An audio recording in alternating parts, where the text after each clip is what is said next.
I swear, why does the Fat Controller keep assigning me this sort of work? What the... Oh, the new engine. Why doesn't the Fat Controller assign this goods work to him? This sort of thing is beneath me.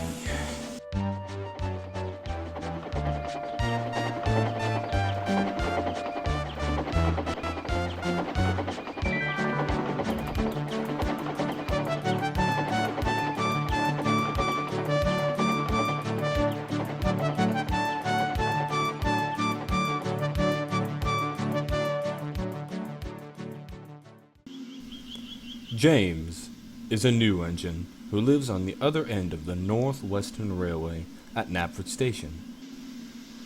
He has 2 small wheels in front and 6 driving wheels behind. They are not as small as Thomas's, but they're not as big as Gordon or Henry's either. The Fat Controller told him, "You're a mixed traffic engine, James, which means you can pull coaches or trucks quite easily. But you must learn from your mistakes." James knew what the Fat Controller meant. He could well remember his accidents on his very first day. The Fat Controller then ordered James to double-head a stopping passenger train with Edward. Edward warned James, "Now, James, be careful with coaches. They're not like trucks. If you bump them, they'll pay you out." "Don't worry, Edward. I've pulled coaches before." "Yes, but only in the yard."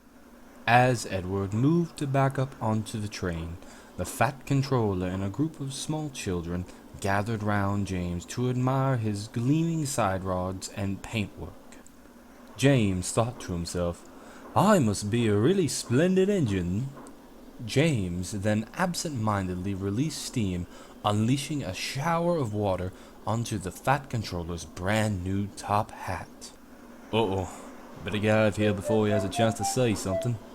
When Edward finally backed down onto the train, the conductor's whistle could be heard. James had thought they'd better leave, and pushed Edward out of the station at a tremendous rate. "Don't push, there's no need to push," said Edward. And the train then left the station.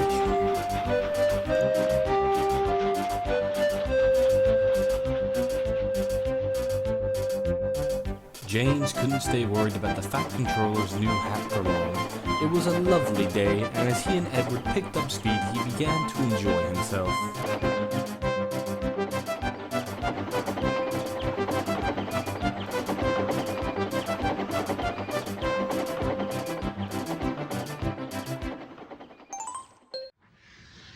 Edward and James soon arrived at Ellsworth Station to find Thomas waiting to collect their passengers with his 2 coaches, Annie and Clarabelle.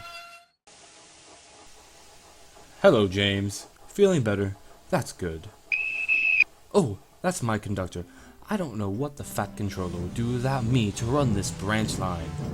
And Thomas puffed off importantly with his passengers and Annie and Clarabelle. Edward and James then set off once again and passed the field where James had had his accident. The fence was mended and the cows were back again. They started to sprint when they reached Gordon's Hill.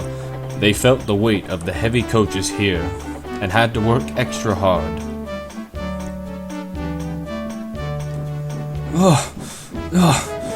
I haven't had to work so hard in my life," panted James. "Don't worry, we'll manage."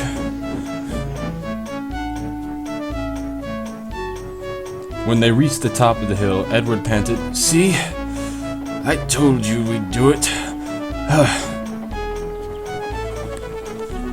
"Goodness, I'm getting too old for this."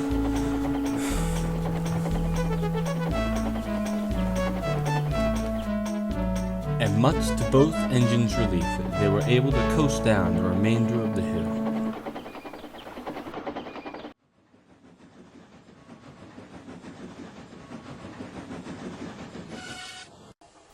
James had had a grand first run. However, He was still worried about what the Fat Controller would say to him about his new top hat the next time they spoke. But we won't say anymore, or it'll spoil the next story.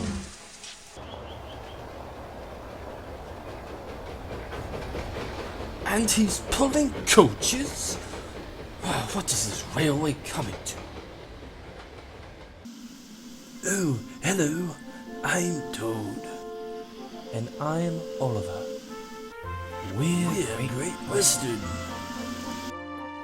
Before me and my break van Toad go any further, we would like to thank the following people for allowing us to use their fantastic content.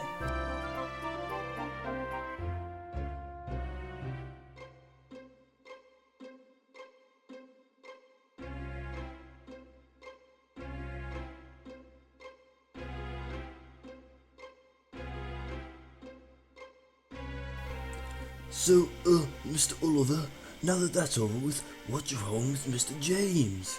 Well, Toad, the Fat Controller's giving him a good talking to after what he had done to his top hat. We'll see what happens to James next time when the Fat Controller next lets him out of the shed. Well, that's all we have to show you for today. Quite right, Mr. Oliver. And if you would like to see more content to this channel, please like and subscribe so that we can bring you more adventures from the Northwestern Railway. Quite right, Toad, and we would like to say thank you for helping us build a legacy.